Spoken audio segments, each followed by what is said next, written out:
Frappons plus fort. TV Liberté a multiplié par 3, parfois par 5 ses audiences en un an. Nous sommes désormais une force de frappe au service de nos idéaux communs. Cette nouvelle puissance de feu, malgré les censures, s'avère indispensable pour participer au libre discernement des Français. La presse alternative française doit peser dans les choix cruciaux de demain. Avec votre aide, elle va être en capacité, ici comme d'autres ailleurs, de contrer le camp de la renonciation, le camp de la trahison. Nous avons franchi un cap. Les chiffres ne mentent pas, ils ne trompent pas. Les nouvelles émissions arrivent, la mobilisation des équipes de TVL est totale, les talents sont là. Alors que se joue comme chaque année à cette époque le budget annuel de TV Liberté, je vous demande de répondre présent à notre appel en versant un don. Rejoignez la communauté de ceux qui, selon la très belle image de Sylvain Tesson, préfèrent vivre en plein vent que de survivre dans le formol résigné face à la puissance destructrice de l'ennemi. En avant, en plein vent.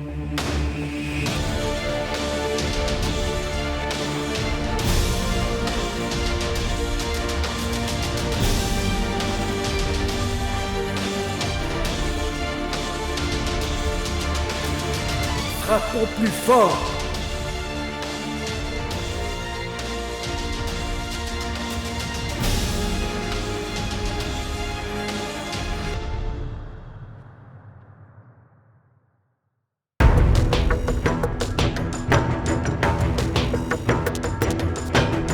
Pour ce Zoom, je reçois le secrétaire national de la FPIP, c'est la Fédération professionnelle indépendante de la police. Cyril Emerdincker, bonjour. Bonjour. Merci d'être présent. Vous êtes secrétaire national pour l'Île-de-France. Vous avez servi dans la police nationale en brigade spécialisée de terrain, notamment à Toulouse, dans le quartier des Isards.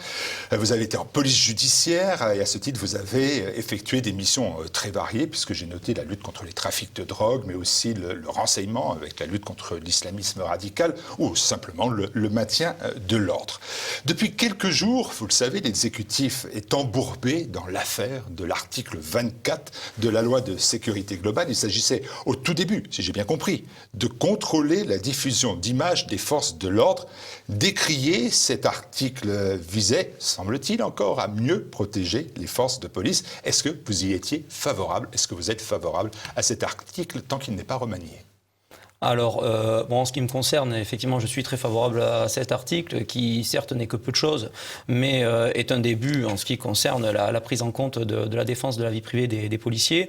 C'est un article qui a suscité énormément de polémiques, mais qui, pour autant, a été très clair dans sa rédaction, puisque celui-ci interdit la diffusion qui aurait pour but de porter atteinte à l'intégrité des policiers ou des gendarmes. Donc, de ce fait, je ne vois pas en quoi il peut constituer une quelconque entrave à la liberté et encore moins aux journalistes, comme beaucoup s'en plaignent, puisque pour que ce soit une entrave, pour que ce soit vraiment quelque chose de caractérisé, il faudrait que ça soit une interdiction de filmer. Or, ce n'est pas le cas. Les gens peuvent filmer, les journalistes peuvent faire le travail, c'est juste l'utilisation de ces films, de ces images, qui ne doit pas être néfaste aux policiers. Donc moi, personnellement, je ne comprends pas toute l'émotion que ça a pu susciter de manière négative, tant chez les journalistes que chez l'opinion publique, puisque c'est un texte qui n'est là que pour protéger, encore une fois, les forces de l'ordre et qui n'apporte aucun élément d'atteinte à la liberté des uns ou des autres, ni de la liberté d'informer sur les interventions policières, puisque le droit de filmer, lui, n'est pas du tout mis en cause. Cyril Emerdincker, vous êtes un syndicaliste, je comprends bien évidemment votre soutien à la police, mais au moment où on parle de cette affaire, il y a des moments qui tombent mal et il faut bien dire que coup sur coup, il y a des difficultés auxquelles vous devez faire face et qui donnent raison finalement aux journalistes ou aux responsables politiques qui ne voulaient pas cet article. Le premier, c'est l'intervention policière polémique pour le moins, jugée violente contre une personne dans le 17e arrondissement de la capitale. 3 policiers ont été suspendus à titre conservatoire et sont poursuivis par le parquet de Paris pour violence par personne dépositaire de l'autorité publique et faux en écriture publique. Est-ce qu'on peut parler là de bavure ? Alors là, moi, je ne me permettrai pas de commenter une enquête en cours. Hein. Je pense que la justice fera son travail et l'IGPN fera également le sien. En ce qui concerne l'article 24 de la loi de sécurité globale, je ne vois pas le rapport entre les deux, bien au contraire. Si ça n'avait pas été filmé par les caméras, on n'en saurait rien. Mais il n'est pas interdit de filmer. L'article 24, lui, interdit d'utiliser ces images pour porter atteinte aux policiers. Mais en aucun cas, il n'interdit de filmer. Et d'ailleurs, là, on voit bien l'utilité d'une caméra, puisque les images vont permettre d'être un élément de preuve et de compréhension de ce qui s'est réellement passé. Donc ça va être une aide à l'enquête. Donc moi, personnellement, même en termes d'aide à l'enquête, que ça soit sur d'éventuelles violences policières, vraies ou supposées, la caméra est toujours une plus-value pour tout le monde, parce que ça peut mettre en cause des policiers, ça peut aussi les sauver dans certains cas. Donc, par rapport à l'article 24 de la loi de sécurité globale, cette affaire, je ne vois pas en quoi elle vient poser problème. Elle a été reprise par les défenseurs de la liberté de la presse, les défenseurs du droit d'informer, et on voit qu'il y a une approche très politisée d'ailleurs de la mise en cause de l'article 24. Mais je reviens encore à ça.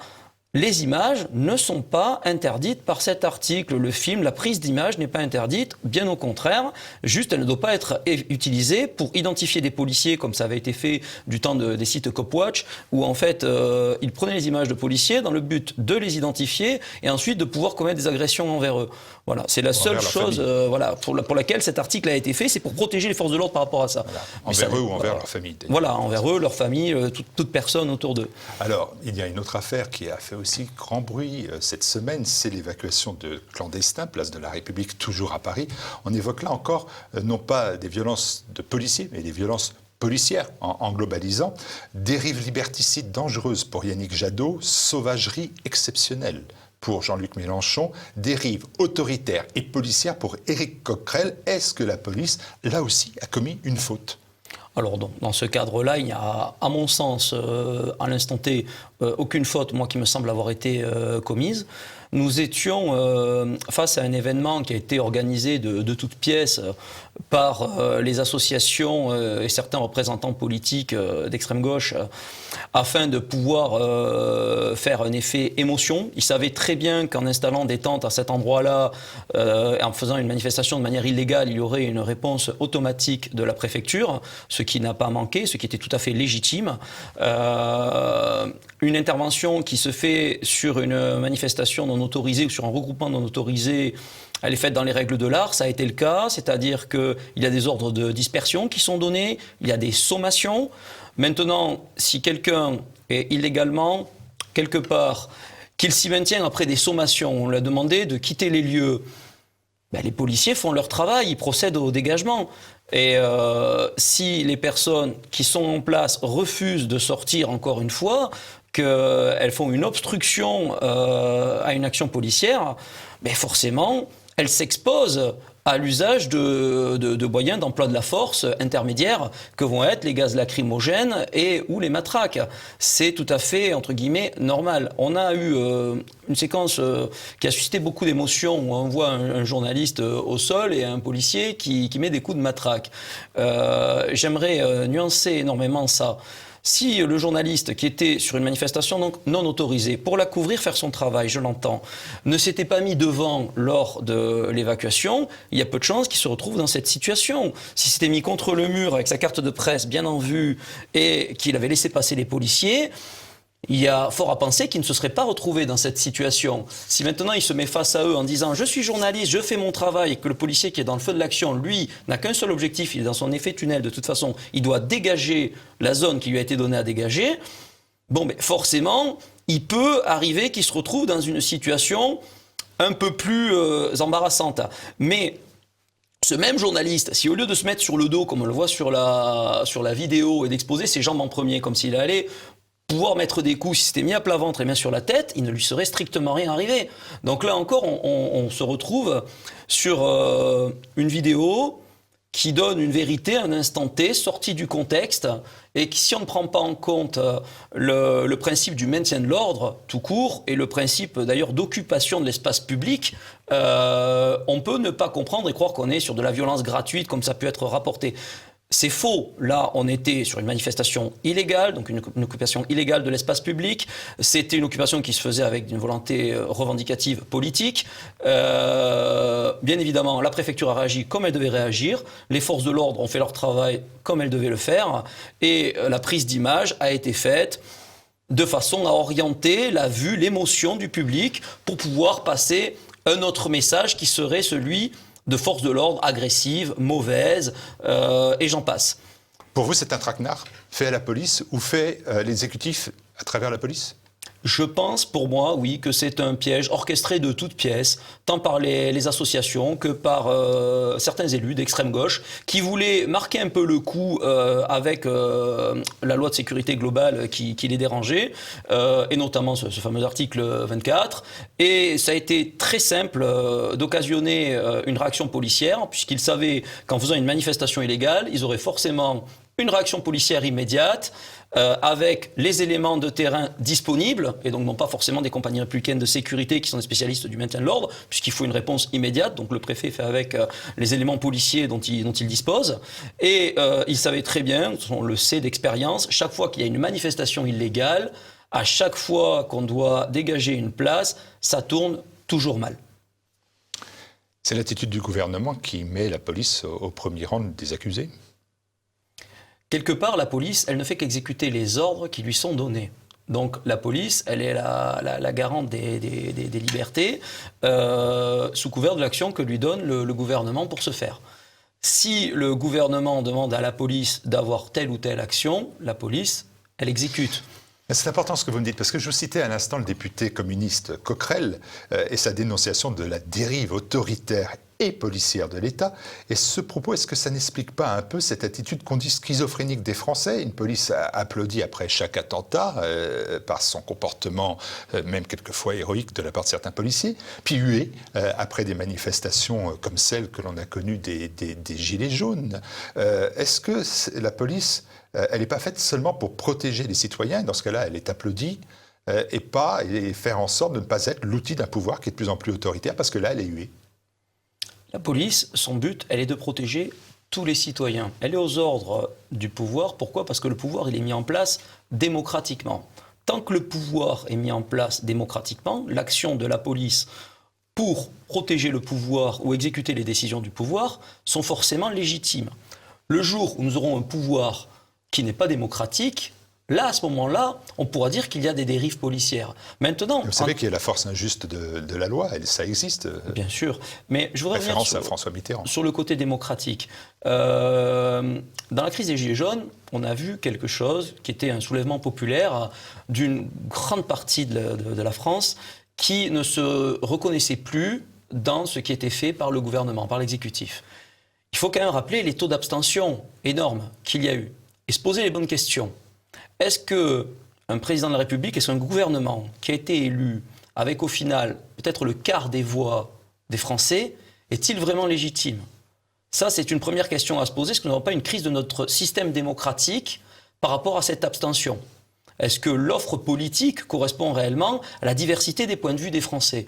Et je pense que là, pendant la crise des Gilets jaunes, on a eu une grosse crise sociétale qui venait de là. Aujourd'hui, les gens votent par défaut, certains se mobilisent, donc montrent une grande image de leur revendication politique, mais ils ne sont pas pour autant la majorité silencieuse, ils ne sont pas pour autant représentatifs.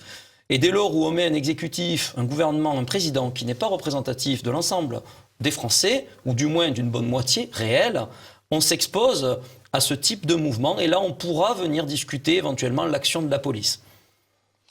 On revient à la FPIP, à votre syndicat. J'ai regardé le site de votre syndicat, donc la FPIP, et je vois que le gros de la discussion, c'est les revendications salariales des fonctionnaires de police. Bon, vous êtes un syndicat, c'est bien normal, mais vraiment, est-ce que vous pensez que les policiers sont mal payés et aussi mal formés ?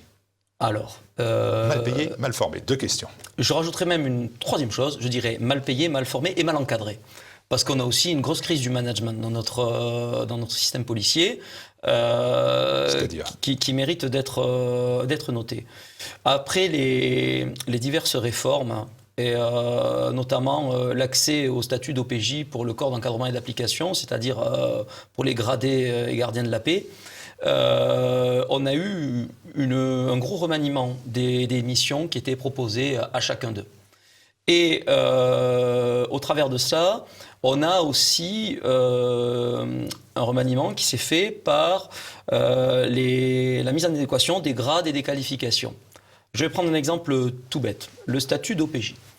Avoir le statut d'officier de police judiciaire garantit aux gardiens de pouvoir être nommé brigadier de police. Brigadier de police, aujourd'hui, ce n'est pas un grade d'encadrement. Bien que dans les faits, un simple gardien de la paix fait de l'encadrement puisqu'il peut patrouiller avec des agents de sécurité. Bon, ceci mis à part, un brigadier n'est donc pas censé être un encadrant. Il a la moitié des unités de valeur qui lui permettent de passer au grade de chef. Pour passer au grade de brigadier chef, il lui suffit de passer 2 modules complémentaires et ensuite, il va accéder au premier jalon de l'encadrement. Néanmoins, une fois qu'il a fait ces 2 modules, il n'a jamais reçu une formation de meneur d'hommes comme nous pourrions avoir sur une formation de sous-officier ou d'officier dans l'armée, par exemple. C'est l'ancien militaire qui parle. Voilà, tout à fait. Je suis moi-même ancien militaire et donc du coup, je pars du principe que pour être un chef, pour être un meneur d'hommes, il faut avoir appris à l'être. Ça ne s'improvise pas. Et ce n'est pas sur 2 UV, comme elles sont proposées dans la police pour les titulaires de l'OPJ, ni même sur 4 pour ceux qui ne sont pas titulaires de l'OPJ, que l'on arrive à devenir un bon chef, un bon cadre. Donc là, on a quand même une grosse crise là-dessus. Ensuite, selon qui fait quoi, les rapports hiérarchiques sont différenciés aussi. Nous avons le corps des officiers de police qui sont OPJ, de fait, et qui sont amenés à faire de l'encadrement d'effectifs. Mais dans les faits, notamment en police judiciaire, un capitaine de police va avoir la même mission s'il est directeur d'enquête sur un dossier qu'un gardien de la paix OPJ. Il n'y a plus vraiment de rapport hiérarchique entre les deux. Donc le rapport hiérarchique continue vraiment à s'exercer dans des corps, entre guillemets, plus militarisés dans la fonction, comme par exemple en CRS, où là, effectivement, un brigadier est un vrai encadrant, un brigadier chef l'est encore plus, un major encore plus, et un officier encore plus. On a vraiment cette situation qui pose problème. Et ensuite, on a aussi une autre chose, un autre problème, c'est nos très hauts encadrants, les commissaires de police. Aujourd'hui, chez nous, un commissaire de police, il a son bac à 18 ans, il fait Sciences Po, 5 ans, il sort à 23 ans. On va dire qu'il va faire une préparation d'1 an au concours, il a 24 ans. À 25 ans, il rentre en école de commissaire de police. Il va se retrouver commissaire de police, donc déjà débuter ses premiers stages, 25-26 ans. Ce qui correspondrait, si je prends un exemple avec la gendarmerie ou avec l'armée, à rentrer lieutenant-colonel à même pas 30 ans. Si on donnait cet exemple, ça choquerait. On a tous dans l'idée un lieutenant-colonel qui a fait des campagnes, qui s'est affirmé, qui s'est montré comme chef. Là, on a des gens qui arrivent directement, avant la trentaine, sans vraie expérience de la vie, à se retrouver à la tête de centaines d'hommes. C'était pareil dans l'armée aussi, quand même. C'est différent. Dans l'armée, il y a vraiment une action qui est mise pour que la personne soit mise en situation d'apprentissage, notamment au niveau du commandement. Autrement dit, un aspirant, quelqu'un qui va rentrer directement officier, il va faire son temps. Déjà, il va apprendre le métier de soldat. Ensuite, il va apprendre le métier d'encadrant au niveau chef de groupe, puis après au niveau chef de section, et par le temps, une grande formation continue qui l'accompagnera jusqu'à être commandant d'unité, puis plus tard chef de corps. Ça se fait sur le long terme. On ne devient pas, en 3 ans, lieutenant-colonel. C'est pas possible. Un colonel, il a 40 ans. Je vous écoute, c'est marrant. Mal encadré, mal formé. Mais alors, le mot mal payé, vous ne l'avez pas encore évoqué, alors que dans le site de la FPIP, c'est quand même ce qui ressort en premier. Alors, nous n'y sommes pas encore. C'est vrai que ça, c'est une autre problématique. Le paiement. Faut savoir que dans la police, on a des heures de nuit qui sont majorées à 1 euro. Je ne donne pas au centime près. On a des dimanches et jours fériés qui ne donnent lieu qu'à des récupérations. On a des heures supplémentaires qui ne sont pas payées, sauf si on les met sur compte épargne-temps, qu'on en a suffisamment et on peut espérer une petite rallonge d'environ 1 000 €. Elles ne sont pas volées, hein, puisqu'on les a faites. Quand on arrive à se les faire payer, donc au mois de juin quand elles tombent. Et il faut savoir que le rachat de la journée payée est forfaitaire. Donc par exemple, un jour épargné sur compte épargne-temps, pour nous, c'est 80 €. Avec ce système-là, on a eu ce qu'on appelle un PPCR, donc les carrières ont été refaites, revalorisées, replanifiées. On a une évolution qui devait se faire sur 2 grades, on a encore l'administration qui planche dessus pour un passage semi-automatique, c'est-à-dire qu'on passerait brigadier après 25 ans de service. Ça fait long pour attendre son augmentation. Puis quelqu'un qui est rentré dans l'institution, le concours va jusqu'à 35 ans. Quelqu'un qui rentre à 35 ans pourra ne pas connaître son 2e grade. Mal payé, mal formé, mal encadré, j'ai bien compris. J'ai regardé aussi toujours le site sur les questions beaucoup plus engagées, politiques, syndicales ou politiques, vous me direz d'ailleurs de quel terme cela relève. C'est un communiqué de la fédération, de votre fédération du Sud-Ouest. Vos policiers évoquent une guérilla, prémisse d'une guerre civile. Est-ce qu'on en est vraiment là ? Alors, la guérilla prémisse d'une guerre civile, c'est pas de la politique, c'est pas du syndicalisme, c'est une réalité. Et cette réalité, elle est simple à constater. Nous avons de plus en plus de commissariats qui se font attaquer. On a carrément des jeunes de cité, des délinquants connus qui viennent jusqu'à attaquer des policiers. On se dit, mais où va-t-on ? C'est le monde à l'envers. Aujourd'hui, ces jeunes-là répondent à des codes sociaux tellement déviants qui ne reconnaissent même plus l'autorité de la police, le respect de l'uniforme, la crainte du policier. Ils ont de l'armement lourd, puisque nous avons des kalachnikovs qui traînent dans les cités, parfois des explosifs, dont beaucoup, dans la voyoucratie, se servent pour faire exploser notamment les distributeurs de billets, et ou les fourgons blindés, quand ils les attaquent. Ils ont énormément d'argent par le trafic de drogue, notamment le trafic de cannabis qui explose et celui de cocaïne qui est venu, je prends l'exemple toulousain, la cocaïne coulait à flot quand j'étais dans les cités aux Isards en 2015. Il n'y avait pas un jour qui passait où j'avais pas de la cocaïne entre les mains. J'en voyais presque plus que du cannabis. Donc ce sont des éléments très lucratifs pour eux. Ils ont l'argent, ils ont les armes, il leur manque l'entraînement, mais petit à petit, et sans vouloir dériver, on a la mouvance de l'islam radical qui a gangréné de plus en plus les cités et qui a amené à des préparations presque paramilitaires pour passer au combat. On a des clubs de MMA qui se sont montés, des clubs non officiels bien sûr, où plusieurs personnes s'entraînent. On a des stands de tir sauvages qui existent. Aujourd'hui, si tous les quartiers s'embrasaient, si toutes ces personnes qui disposent d'armements illégaux les prenaient et les mettaient en œuvre pour conquérir la rue, nous n'aurions pas les moyens policiers et ou militaires pour s'y confronter. Et si nous y allions, parce que du coup, il faudrait répondre à de l'arme de guerre par de l'arme de guerre, donc si l'armée devait intervenir, que dirait l'opinion internationale ? On tomberait dans une crise comme en Syrie, où on dirait « Ouh là là, attention, il tire sur son peuple !» Et le pauvre président qui sera là ce jour-là, je n'envie pas sa place, parce qu'on dira que c'est un dictateur. Alors qu'en réalité, il ne fera que répondre avec de l'armement de guerre face à de l'armement de guerre qui sera mis en œuvre. Aujourd'hui, on est vraiment dans une situation très très tendue en France, qui est niée par le pouvoir politique, qu'on ne veut pas voir. Mais aujourd'hui, cette situation, elle est une réalité et elle existe. Pourquoi elle est dénoncée par notre syndicat ?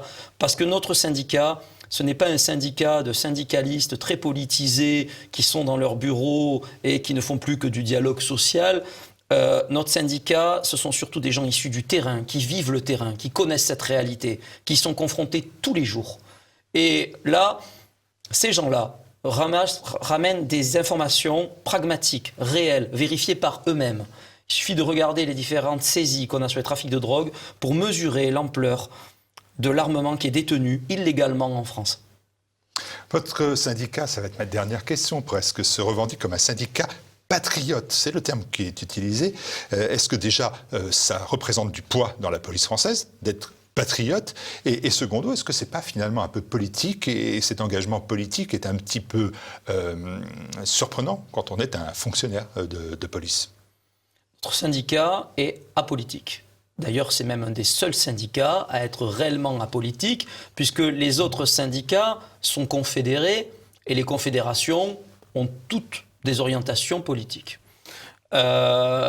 Concernant l'aspect patriote, nous sommes un syndicat de policiers qui aiment leur pays. Et pour reprendre cette phrase, ce vieux dicton, le patriotisme, c'est l'amour des siens, le nationalisme, c'est la haine des autres. Même cette phrase-là, vous voyez, montre le côté presque, je dirais, politiquement correct du mot patriote. Aujourd'hui, être patriote, c'est quoi? C'est aimer son pays, devenir policier pour défendre les valeurs de son pays, donc de la France, pour défendre ses compatriotes. Et c'est vraiment ces valeurs-là que nous portons, sans lobby, sans influence néfaste qui pourrait gangréner ces objectifs. Nous, notre objectif, c'est vraiment la France et les Français. La France et les Français. Et puis si demain il y a un nouveau ministre de l'Intérieur, quel serait le meilleur ministre de l'Intérieur pour la FPIP? Alors ça, c'est une question pour le coup très politique, et comme nous sommes un syndicat apolitique, je n'aurai pas de réponse à y apporter. Nous n'avons pas de préférence particulière. Peut-être l'un des nôtres qui se sera engagé en politique d'ici là et qui atteindrait ses possibilités. Alors, Monsieur Darmanin, toujours, ça vous convient quand même, avec son article 24? Monsieur Darmanin, avec son article 24, à mon sens, c'est bien, mais c'est très insuffisant. Je ne dirais pas que c'est de la poudre aux yeux. Il fait son travail comme il entend le faire, comme il peut le faire, mais je pense qu'on est quand même loin de la perfection. Merci beaucoup. Je pense qu'il était important aussi qu'on donne la parole aussi à la police. Merci Cyril Emerdincker. C'est moi qui vous remercie.